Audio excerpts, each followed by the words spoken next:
boats raiding and pillaging settlements on the Baltic coastline, French coastline, and the British Isles. However, a far less common association but equally appropriate for the raiding and pillaging Viking is the Viking slave trader. Slave trading was an integral part of the Viking economy, as one Arabic writer at the time noted. The Viking Rus had no cultivated fields and they lived by pillaging.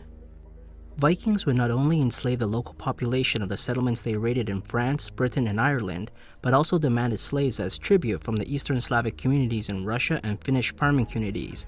So prolific was the enslavement of the Slavic people, English speakers derived the word slave from Slavic. Many of the enslaved were destined for rich, vibrant markets in the Islamic world, such as those in Baghdad.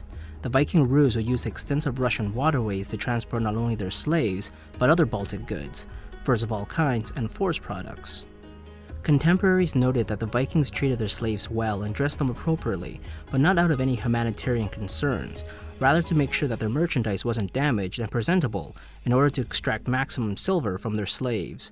Female slaves were also expected to fornicate with their Viking slave masters. Muslim traders took the act of evaluating a slave very seriously.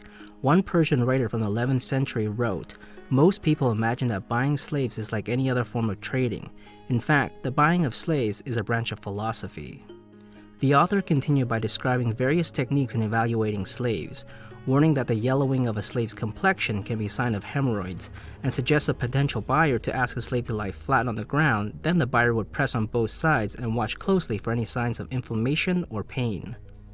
Muslim slave traders also prized slave eunuchs and would castrate many of their Slavic slaves.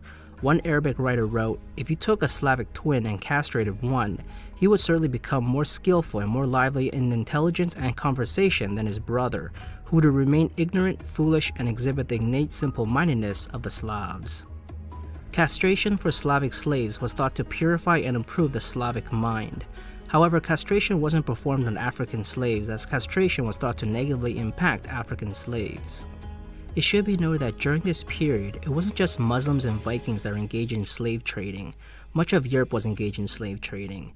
The Venetians were especially adept at buying and selling of slaves. Traversing the Russian waterways was no easy task for the Viking slave traders, as ever-increasing commercial activities from the Russian waterways attracted the attention of nomadic steppe tribes, such as the Pechenegs.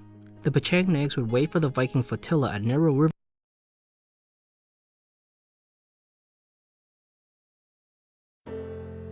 COVID didn't make our systems fail. It showed us the failure of our systems. Second one is, does the president have any evidence to back up his suggestions that Joe Biden is a pedophile or taking drugs?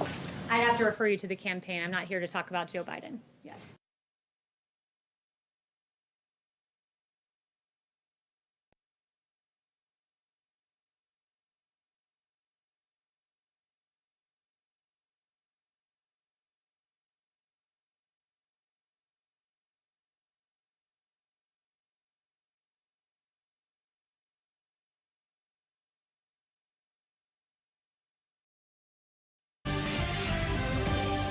And tonight, more developments in the nefarious dealings of the Biden Family Corrupt Business Bureau.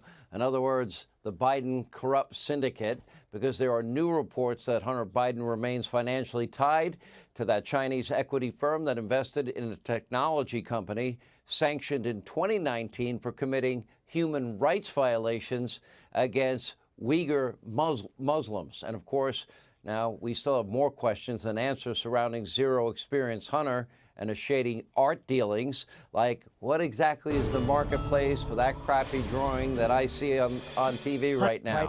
Why all the secrecy? Oh, people can bid anonymously. Okay, and get this, one of the guests at Hunter's recent art shows in L.A., that would be Mayor Eric Garcetti, who was recently In this video, you can see then Vice President Joe Biden pinch the nipples of this 8-year-old girl, and she responds by lightly elbowing him so that he removes his hand. You know, sort of like portraits of a crack addict. But she refused to give a straight answer. Take a look. There was concern when President Biden took office about his son's business dealings with China. He was supposed to divest himself of his stake in a Chinese private equity firm in December with ties to the Chinese central bank. As of April, he had not yet done that, and at some point you are going to get back to us on that. Do you have an update on that? Has he dissolved that interest now? I'd point you to his representatives on that. He doesn't work in the administration.